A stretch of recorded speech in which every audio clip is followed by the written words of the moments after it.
Hi, Rob Jones here from Multi-Trades Training. I just want to take a few minutes just to show you a few slides to help you find an apprenticeship and help you find an employer.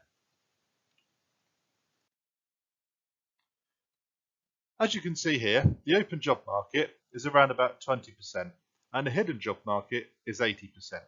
So the open job market, you might be searching on Reed, Indeed, Department for Work and Pensions, Total Jobs and Monster, and of course the National Apprenticeship Service. All of these websites are absolutely fantastic. However, they're absolutely fantastic for employers because on the National Apprenticeship Service, for example, I've done plenty of work on there advertising for employers, and quite often they get 30 to 40 applicants for one role. So what I want to go through today is a little bit of the stuff below the tip of the iceberg. So as you can see on there, maybe approaching family and friends, approaching companies direct and phone calls, to social media, Instagram, LinkedIn, TikTok and Facebook. And I'm just going to explore two main key areas. The first one being social media and the second one being approaching companies direct. So let's talk about social media. Use social media to your advantage.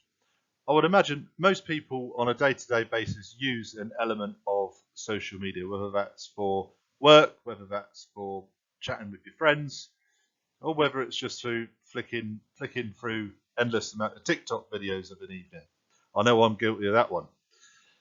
However, we can use, like I say, we can use TikTok and Facebook and Instagram to our advantage.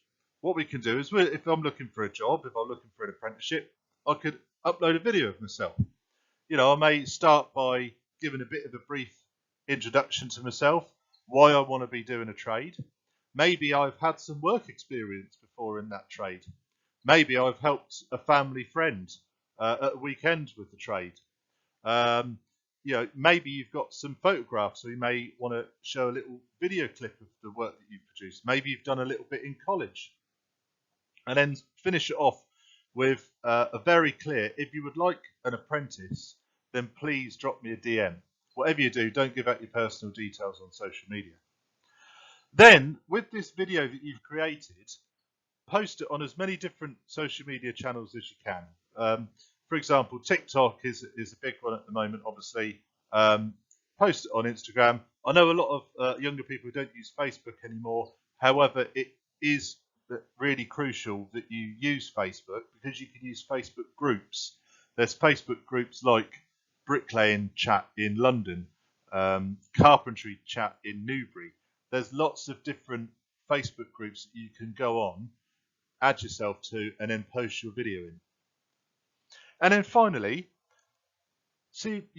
what you must do is use hashtags. For example, I put a few on there: apprentice, construction, training, plastering, carpentry, brickwork, and BrickTok is one that's trending at the moment.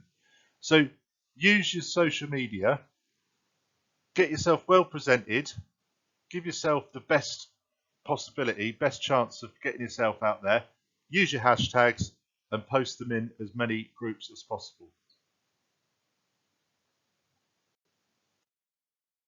Approaching companies, I would say, is probably the best way of you finding an apprenticeship and finding an employer. I've just put together a few tips that will help you on your way. Number one, get a really good looking CV. There's a link in the comments below. Basically, a CV is a document that shows your employer, your potential employer, what you've done in the past and what is going to make you a good employee. I've had quite a few questions recently, about people who are still in school or just out of school. They say, Rob, I'm still in school. I don't know what to put on the CV.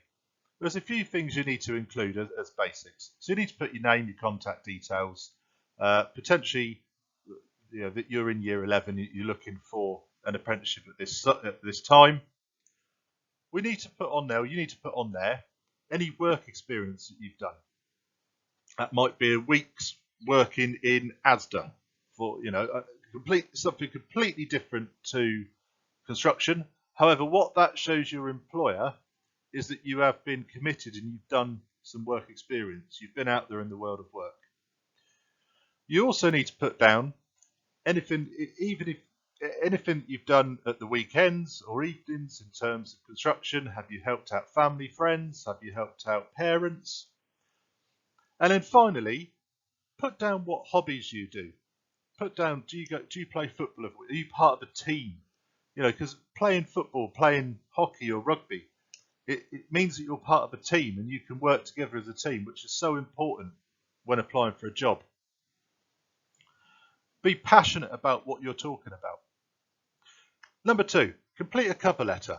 This is you explaining to your employer or your potential employer why they need to employ you, what you're good at, what you're passionate about. Why do you want to be a carpenter? Why do you want to be a bricklayer? Why do you want to be a plasterer?